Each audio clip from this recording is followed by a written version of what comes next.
आपको बता दें कि इस पूरे मामले को लेकर कांग्रेस पार्टी की तरफ से भी बयान सामने आए, क्योंकि राहुल गांधी मिलने के लिए गए थे दानिश अली से और कांग्रेस नेता प्रमोद तिवारी ने कहा है कि बीजेपी सांसद रमेश बिधूड़ी के बयान से सदन की मर्यादा तार-तार हुई है। तो वहीं इस मामले को लेकर बीजेपी सांसद रविकिशन की तरफ से भी बयान सामने आया और उन्होंने कहा कि बिधूड़ी को ऐसे बयान नहीं देना चाहिए।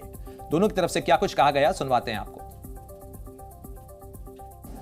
आप सदन की मर्यादा को तार-तार करें, आप ऐसी चीजें बोल जाएं जिससे देश शर्मिंदा हो, देश का संविधान शर्मिंदा हो, देश सदन शर्मिंदा हो, तो उसको आप जस्टिफाई करने की हिमाकत कर रहे हैं।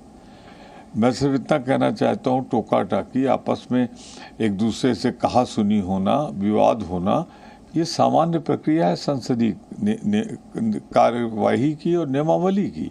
लेकिन किसी को ये इजाज़त नहीं है कि इतनी अशोभनीय, असंसदीय, जातिगत, धर्म को उकसाने वाला हेट स्पीच में कहूँगा सदन के अंदर दे।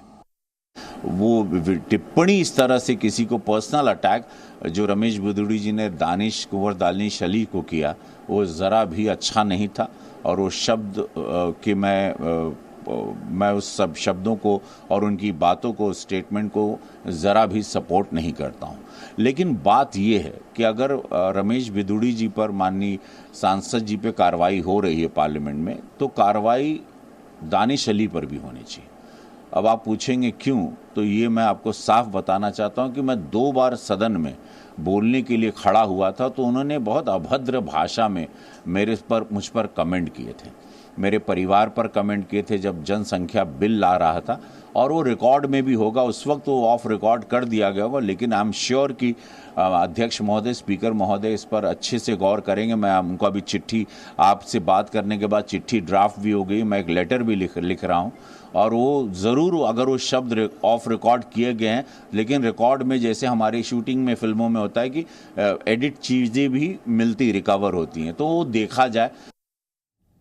तो मामला पूरा बीएसपी सांसद दानिश अली से जुड़ा हुआ है, उनको लेकर ये तमाम बातें सामने आ रही हैं, लेकिन पूरा मामले में कांग्रेस इस समय सक्रिय नजर आ रही है। पूरी बीजेपी बिधूड़ी के बचाव में उतर आई है, ये बड़ा आरोप कांग्रेस की तरफ से लगाया गया है। और कांग्रेस प्रवक्ता सुप्रिया श्रीनेत ने इस मामले में कहा है कि पूरी बीजेपी बिधूड़ी के बचाव में उतर आई है। जिन व्यक्ति का आपने नाम लिया वो गोरखपुर से माननीय सांसद हैं और 2 दिन पहले तक उनको अनंतनाग में हमारी जाबाजों की शहादत तक के बारे में पता नहीं था। वो थोड़ी अपनी जनरल नॉलेज बढ़ाएं। मुझे पूरा विश्वास था कि रमेश बिधूड़ी जी ने जो आपत्तिजनक बातें बोली, जो हेट स्पीच दी, उसका समर्थन करने के लिए पूरी भारतीय जनता पार्टी उतर आएगी, क्योंकि यही इनकी शिक्षा है, यही इनकी दीक्षा है, यही आरएसएस की शाखाओं में सुनाया और समझाया जाता है। मुद्दे को भटकाइए मत। एक व्यक्ति ने धर्म विशेष के आधार पर हेट स्पीच डिलीवर करी, लोकसभा स्पीकर से लेकर पार्टी तक को एक्ट करना चाहिए। जी न्यूज़।